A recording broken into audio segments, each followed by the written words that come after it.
So let's look at a planned maintenance survey created with PocketSurvey. On the buildings list, I tap on a building and you'll see the front page photo and inspection status, and then below that you've got some buttons. We can add an item. We can copy the building information. There's a button to create the PDF report and one to open the created PDF report. If we scroll down, you'll see which client this report belongs to. That is if you have multiple clients. You can turn off the clients feature in the app setup if you don't want to use it. The inspection details section shows the inspector, inspection date, inspection time, the type of inspection, followed by some free format descriptive notes. The building details section shows more information about the building. There's an optional section to capture general building information, such as building construction and gross internal area. Of course, the most essential part of the report is the building items section.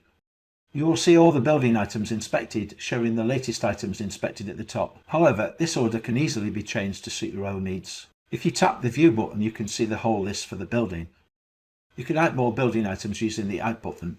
Towards the end, you've got general building images such as floor plans, certificates, and any image you want to add to your report. If you want to make changes to the inspection, select the Edit button. Let's scroll back to the top of the building record.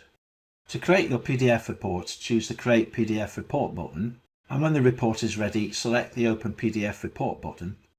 By default, the schedule of rates used in the standard app is a typical industry standard easy to understand structure. However, you must edit the costs and life cycles to suit your own needs. We also can offer the BCIS structure. This is especially useful if you are doing educational surveys. We can also set up your surveying app to use the SFG20 elemental structure, which is often preferred for hospitals and mobilization surveys. Now, remember to get your low-cost trial if you're not already a PocketSurvey user, where you'll get your first month's subscription at a vastly reduced price. Remember, there's no obligation to carry on your subscription after the trial month, and you've got access to the full software, including free training and support. If you don't like the software after that, that's no problem.